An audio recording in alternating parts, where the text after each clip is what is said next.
Right, I'm here today to tell you why this MT-07 is the best bike for someone on an A2 license. And I'm going to get on the bike before I get shifted from this car park, before police come or something to try and kick us out. So yeah, let's get on the bike and we'll discuss why this is the best bike for an A2 license. Let's get started, shall we? So let's get out this car park. Let's get a move on.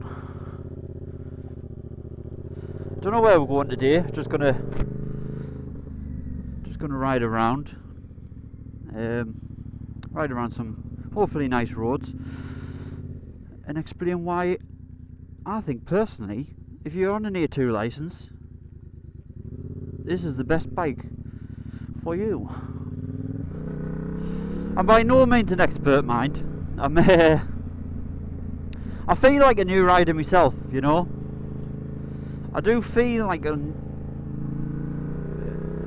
new rider because, you know, it takes some getting used to riding when you haven't been riding for a while. So, you know, summer's started. I know it doesn't look like summer. I've not picked the best day today. Summer started. I started getting back out on the bike again. And yeah, just getting to grips with it once again.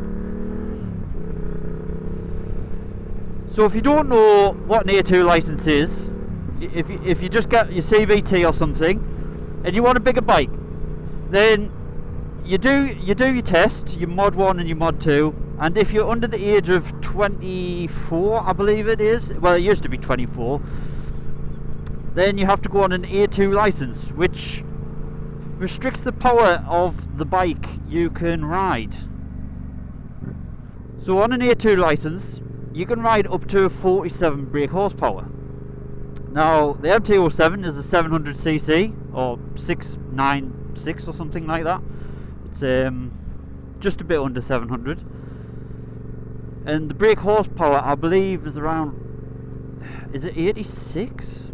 86, 76, something like that. And so obviously you need a restrictor, which this bike is able to do.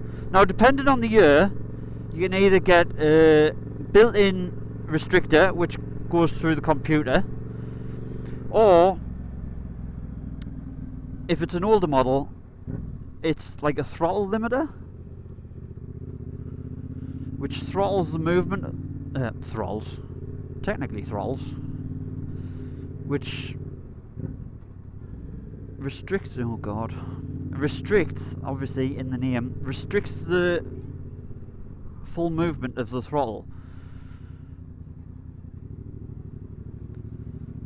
So full throttle is not really full throttle, it's like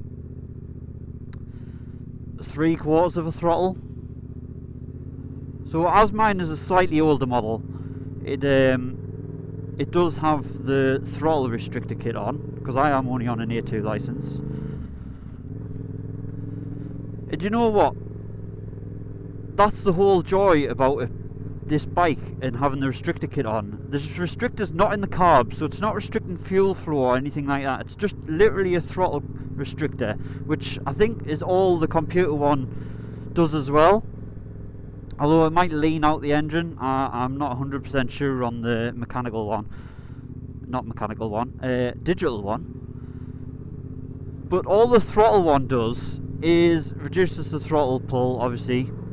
And all the fun on the MT-07 is the start of the throttle. It's literally, it's the downward torque of this bike that's the fun. The top band's not great on this bike. You know, it tops out 135 mile an hour, I think. You can go beyond that, but that's something I've never done. It's the lower end of the bike that's the fun part. So by having the restrictor kit, you're basically getting a 700cc bike on an A2 license when you're under 24 that has all the fun of the normal 700 unrestricted.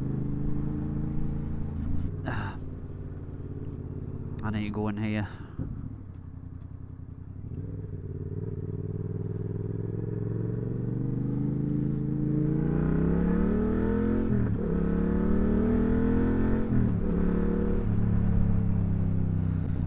Like that, it just pulls. The bike just pulls.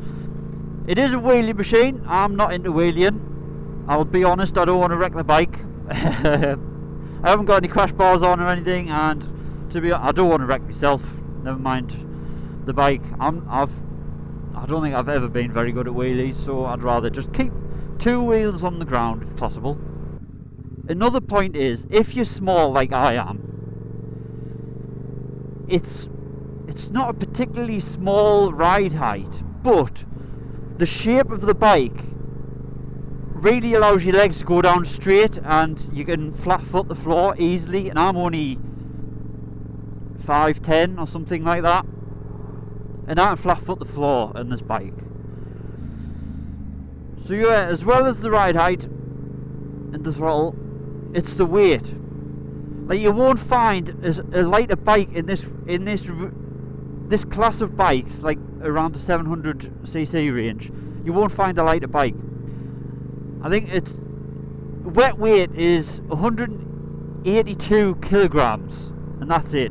This is the first big bike I've had that I could actually push around the garage off the bike, because it is so easy to maneuver because of how light it feels. You know, 182 kilograms, that might not sound very light, but it is insanely light for a motorbike with a 700 parallel twin in. And you know this, once you get another exhaust, once you get a non-standard exhaust on as well, this thing sounds immense. Absolutely immense. Because of that deepness of the way the engine is, because of it being a twin, it just sounds evil. To be honest, the gearbox feels evil as well.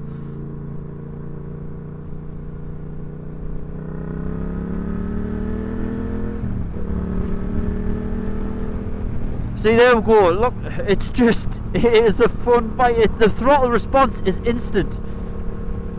Literally, you put on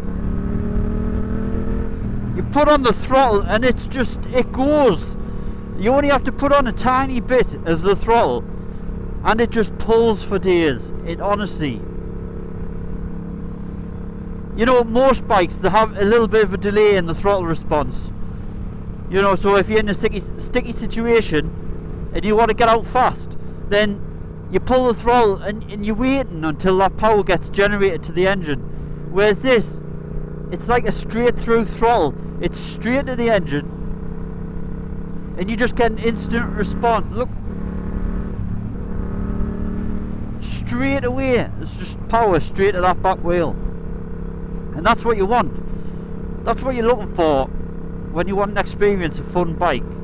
You want power straight away, lots of torque, and just fun to ride. It's so light as well, it's easy to maneuver. You know, you can throw this around like a 125. A 125 with baggage on. That's what it feels like. You know, and even doing 70 mile an hour on a motorway, you want that power to get out of something, you've got it. Even at 70 mile an hour, the power is just there. It's in the throttle, waiting to be used. You will feel a little bit of a difference with the restrictor kit on. Of course you will, because it is restricting that throttle. But it's only at the back end of the throttle. So that first power on, you're always going to feel that, even with the restrictor kit. Obviously, I don't know. I would go for the older model with the mechanical restrictor. I really would, because you don't know what the digital one changes. It might lean out the engine a lot more. It might restrict the throttle all the way through the range. Whereas the mechanical one is literally, it goes on the throttle body. It touches nothing else but the throttle cable. It just stops the throttle cable going all the way to the end.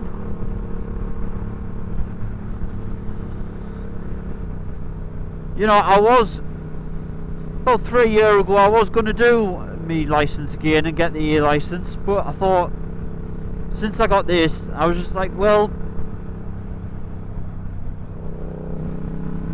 I'm having too much fun on this. Why do I need a bigger bike? Why would I ever need a bigger bike?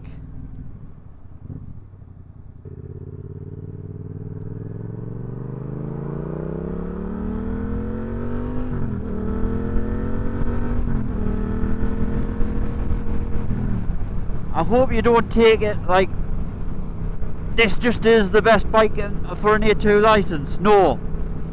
This is my opinion. This is just how I feel, and it's how a lot of other people feel. Do your research though, and do look at this bike. That's all I'm saying. That's all I'm making this video for. Do your research. This is an incredible bike to have, incredible bike to own on an A2 licence. You know, you're just getting bang for your buck. I really would recommend it. I couldn't recommend it any more than I have. It's absolutely brilliant. Yamaha, if you want to give us a load of money, please do that. I'd love that. No, anyway, I'm joking. So yeah, that's my rant about why this is the best bike for an A2 licence. I hope you have enjoyed. If you have enjoyed, please check out some of my other videos, because they've got no views. This one's probably got no views, but anyway, do check them out. Leave a like. Let us know what your first bike was if you're on an A2 licence. If you're looking at getting a bigger bike and you've just got your CVT, you know, let us know what you're thinking about, what bike you've been looking at. And I'll talk to you. I will respond in the comments. Thank you very much, everyone, and I'll see you in a little bit.